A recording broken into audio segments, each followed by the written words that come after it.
Isang magandang umaga po. Ngayon po tayo nag-uulat uli ng balita.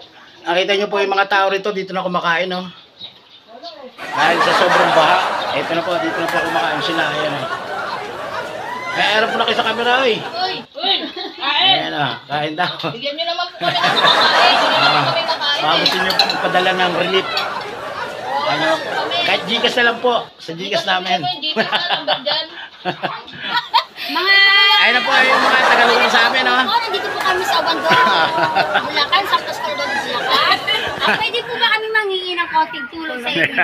Ayan. May Gcash po kami kung idadagdag po. Isang kaong red.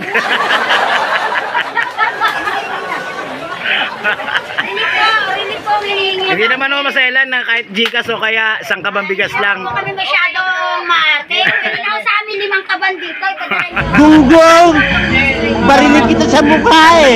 San Pascual, Obando, Bulacan, San Bartolome Street, 112. Ayan na, kompleto. Yan na. Samahan nyo na po ng record. Dalawang case. Ang Gcash po. Jason na po yun. Pasok na sa Ang Gcash po. Pakidala po. Agad-agad na ngayon na. Ayan na.